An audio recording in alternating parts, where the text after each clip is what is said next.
Okay, let's go again. 2232 jacobost bost.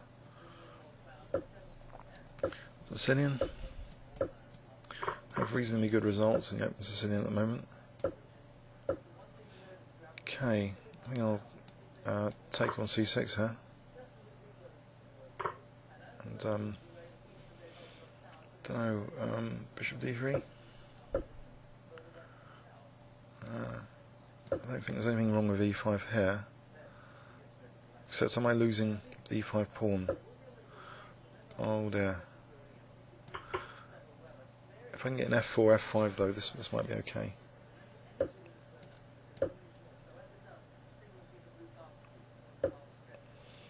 Do I want to play f5 as a sack? Even g4 and f5. Okay, f5 as a sack. I think Bob Wade, the late Bob Wade, once played a fantastic attacking game with sacking like this. So let's play e6 as well. Open up these squares. So he hasn't got that many pieces developed.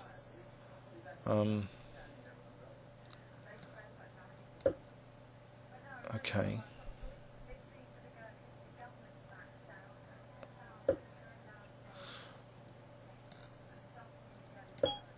I wonder, bishop b2.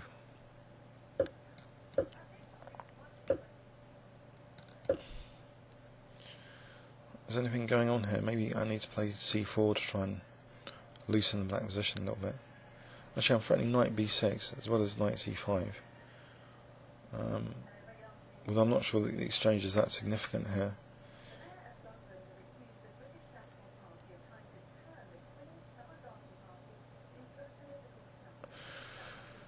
Let's see. Alright, I'll go for that exchange. Some material compensation. Now maybe c4 after this. So really, can I try and loosen black at all if I play like rook? I don't know. Black at all loosened here? Not really sure.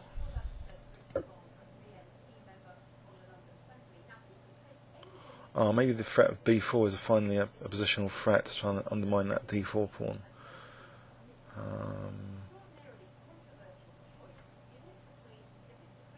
b4. Will he let me play b4, I wonder? No, probably not. Okay, so I'll play this. I'm going to have to take the bishop now. So he's got huge centre pawns. So you can just play fe with huge centre pawns. Nope.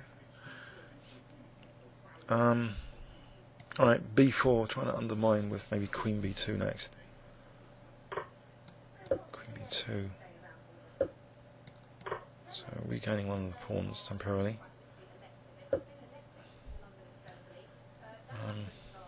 Don't really want to lose control of d5 here.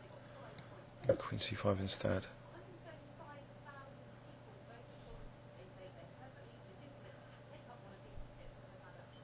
Can I actually get into the position now with rook b1 and b6? No, just stopped immediately. Alright, I'll sack the a pawn. He wants to let me play rook a1. A bit of pressure, but then I don't know, he's on g2. So this is maybe not so clever. Queen c7 doesn't really do much. It would have been nice to have got in a5 though. I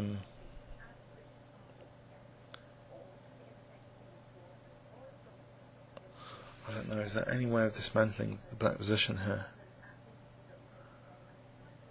This bishop's very strong on a4.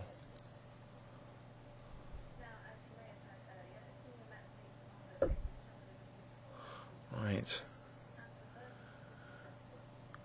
Okay. I'm playing an annoying check on a7.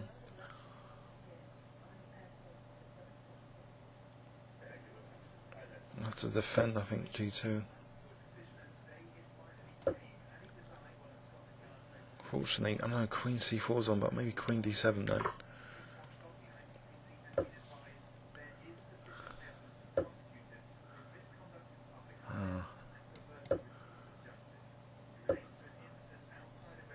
This is not good again. Maybe H4 is needed. H4 to the rescue. Trying to concern my opponent on the king side.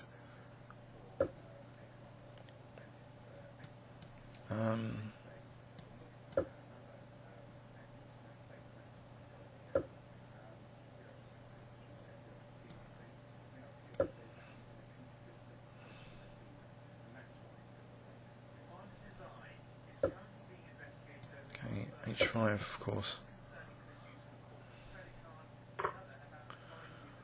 Okay, it's timely taking on E4 now. Trying to get some pawns back. Is that any good?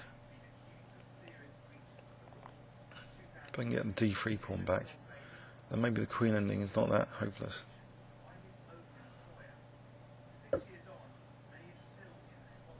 Oh, the rook and pawn ending doesn't look too bad either, compared to before.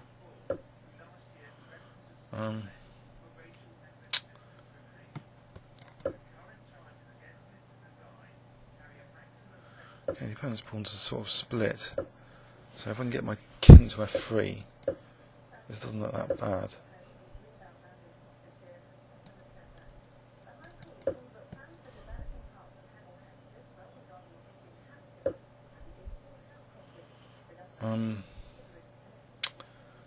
Rook A4, Rook E3. Do I really want Rook E3? No, but I'm in a sort of zugzwang. Or am I? Can I just move my king from F2 to F3? Just wait to see what he's doing here. In fact, there's a potential threat of G3 here, if he's not careful.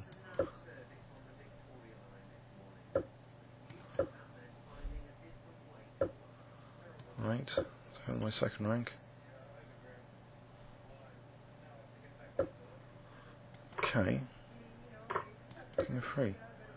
Trying to keep the opposition going, so the king can't escape that easily. So how is he defending F4?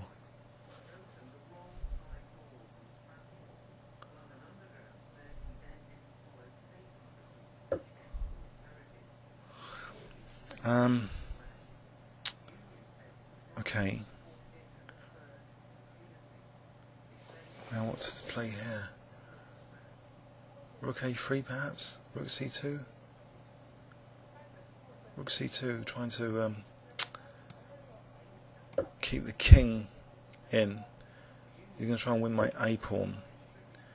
But can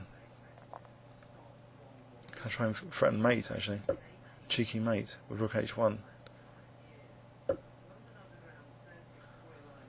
Okay, I'll defend A5. So I'm being a bit of a pain here to play against in this rook and pawn ending and nothing else. But he's only got 20 seconds to finish me off. Okay, so he wants to drive my king away. There's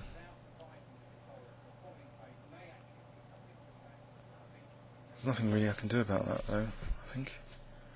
Do I have to? I'll have to take that pawn. Let me drive my king away.